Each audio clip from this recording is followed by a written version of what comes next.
Hey everybody, super excited. Yeah. Today is our first video devotional for our Rise and Fall series. I'm Matt. I'm Ashlyn. And we are just excited to bring you some of our thoughts of what we pulled out of our readings so far this week.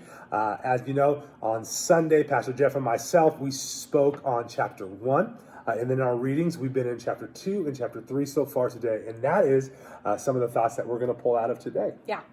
So we're starting off in chapter 2, and just very early on, we're able to see two perspectives here. And one of the themes that kind of stood out to me was the theme of legacy, right? And so we're able to look at Eli, the story of Eli.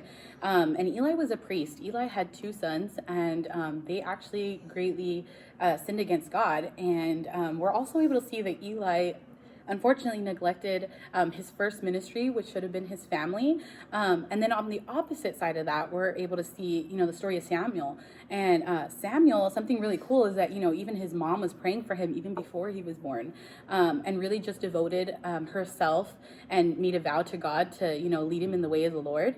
And so kind of just a question that came to my mind when I was reading this is, how can I live with the perspective of Hannah in order to strive towards a legacy, that is in God? And so when we think of our ministry, I just think of, whether you're a mom, a stay-at-home mom maybe, or a teacher, or, whatever it may be.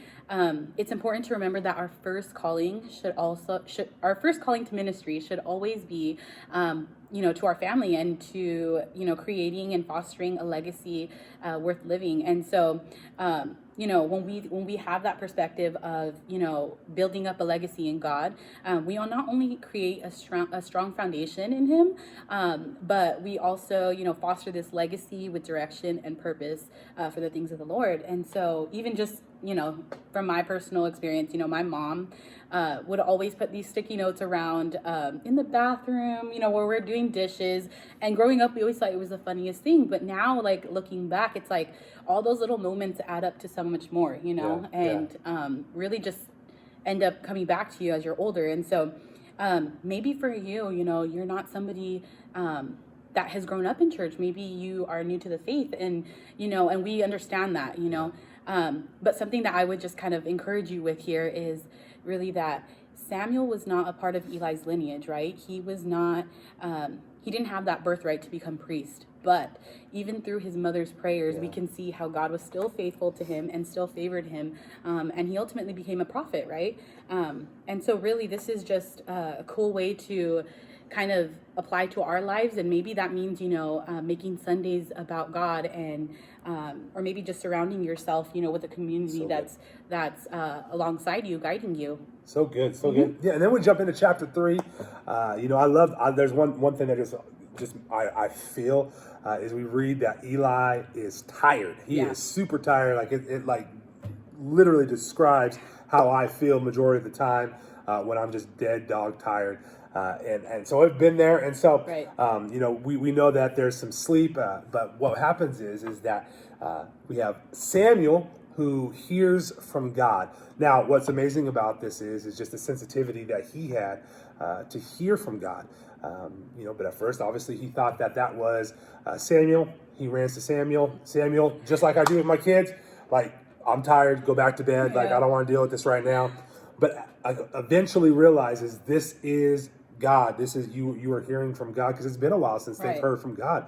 And so, what really stood out to me in this is the fact that Samuel was able to hear God, but not only was he able to he was willing to listen to God. Eli taught him and explained to him, like, this is what you say. Here I am, Lord, your servant is listening. And that's what he does. And what happens is that God just kind of shows him what's going to happen. Now, it's not the greatest thing for Eli to be hearing, as we know that this is kind of the end of Eli's priesthood and kind of the shift into Samuel. But what we're seeing here is just this sensitivity to really being able to listen to God. And that's really what I pulled out of this, for this time was, I just want to be a person who listens to God, who takes time to listen and hear from God, and then not only do that, but to actually step out and do it. what he's asking me to do. And we will see as we go on that Samuel does that, and Samuel is now a Bible pillar, a Christian pillar in our faith community. And so we're just, we loved the first 3 chapters so far. I hope you have as well. So good, And we're excited for more to come. We love you guys, and we will see you later. God bless.